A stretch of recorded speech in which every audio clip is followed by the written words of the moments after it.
What could be better than Nevsky Prospekt, at least in St. Petersburg? To find the answer to this question, you have to come and see it with your eyes. The question, though, was asked by a famous Russian writer in the 19th century, Nicholas Gogol. Moreover, he called it the Mighty One, and I'll explain you why.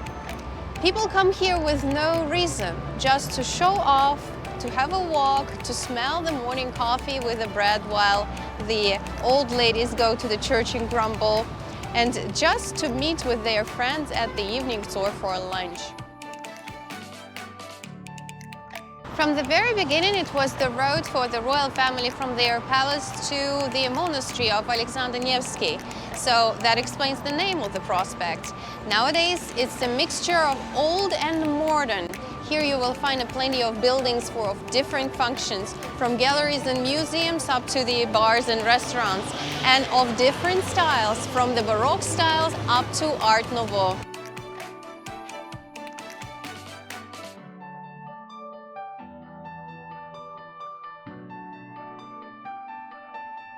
There are plenty of places on Nevsky Prospekt, less informative but very satisfying. For example, the famous pastry which was founded many years ago, Sever-Metropol. There you'll find biscuits, cupcakes, pirogi, blini, well, everything to satisfy a sweet tooth. Walking along Nevsky Prospekt, you finally come up to this famous bridge with the horse-hammer sculptures made by the very famous Russian sculptor Claude. Well, the bridge is known as Anichkov Bridge. The same name has the palace, which is located nearby. It was constructed in the 18th century and it's supposed to be one of the oldest palaces in St. Petersburg. Anichkov Palace was commissioned by an Empress Elizabeth, and the project belongs to a Russian architect. But after his death, the work was continued by Francesco Rastrelli. The shape of the building reminds the letter H, and the facade, the main one, has the entrance to Fontanka River. So in ancient times it was possible to come up here by water on the boat. For that reason, they arranged a special harbor next to the main entrance. These days, the palace is working as a center of kids' art. If you are done with the typical shopping malls in St. Petersburg, this city has something to surprise you. And this is the market which is known as the Eliseyev Emporium. Well, the market was opened by a trading company, Eliseyev Brothers. The place became the retail market for the goods which were imported from abroad, very rare ones, only for wealthy people of St. Petersburg. Then the Brothers Eliseyev company wanted to emphasize their prosperity, intelligence, and also wealthiness.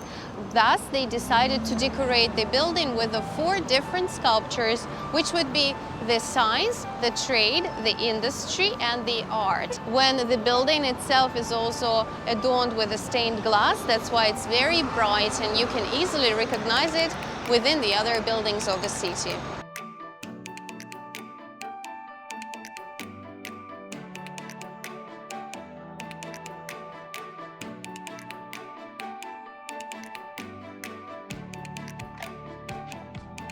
Brothers Eliseyevs introduced a special marketing strategy in the age of 19th-20th century in the Russian market, and that was the, let's say, emphasis of plentiness of products they had.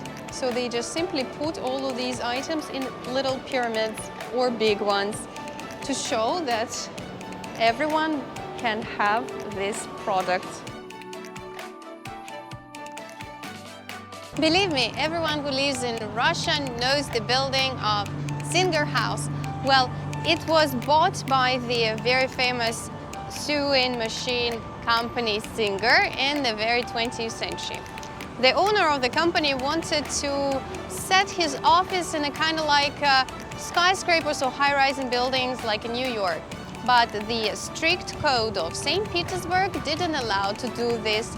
Instead, nowadays we can see the building, which is completed in Art Nouveau style, with the glass and metal tower and the globe made of glass on the top. inside in Zinger House, you can visit a bookshop. That's like a house of the books. 2 floors are occupied with plenty of books. And also you can visit the Cafe Zinger, which provides the tables with a wonderful view on Kazan Cathedral.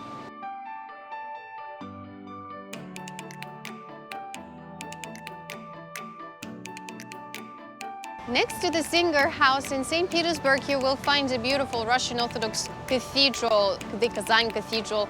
It is named after the miracle-making icon of Our Lady of Kazan, which is inside. It was commissioned by Russian Emperor Paul I, as he wanted something which would look like a St. Peter Cathedral in Vatican.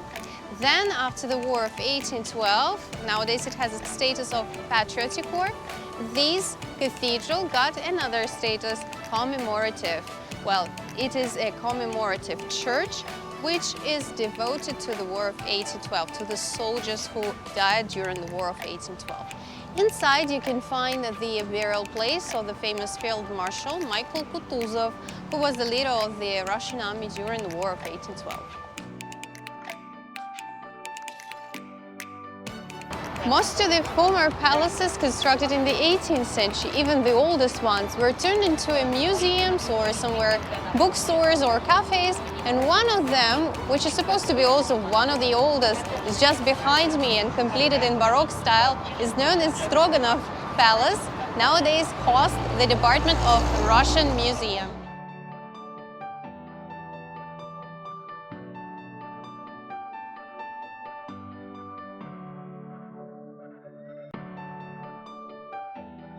In St. Petersburg, all of the roads are leading to a palace square, so welcome to the palace square. It got its name from the Winter Palace, which was constructed in the 18th century as the main royal winter residence in St. Petersburg. So the building of Winter Palace is nicely preserved and is just behind me. Nowadays it hosts the collection of Hermitage Museum.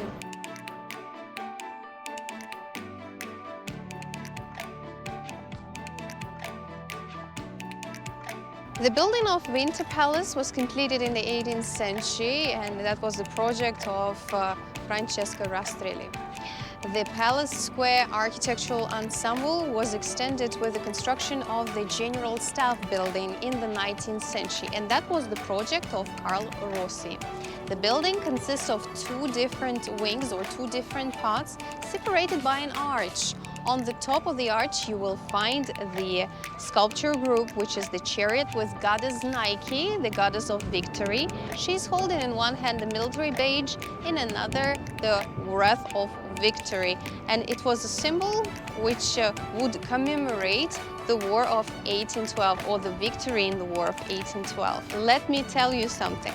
This is a very unique building because it has a bow-shaped facade, and the length of it is 580 meters.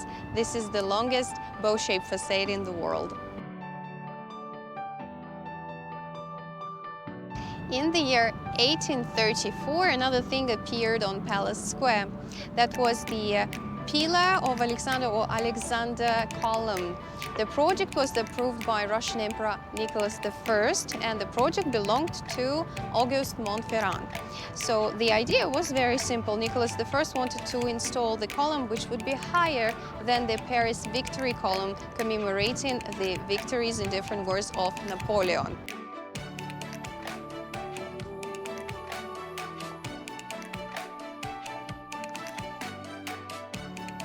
The pillar or the column is named after Russian Emperor Alexander I, who was supposed to be the winner in the War of 1812. The weight of the column is 600 tons and the height of it is 47.5 meters. On the top it has a sculpture which represents angel trampling a snake with a cross, a symbol of the victory of good things over evil. And the head of angel is down, so it's possible to see his face from below. At the beginning, people were scared to drive around the column because they were afraid that it could fall down. The thing is that it's not dug out into the ground and it doesn't have any support.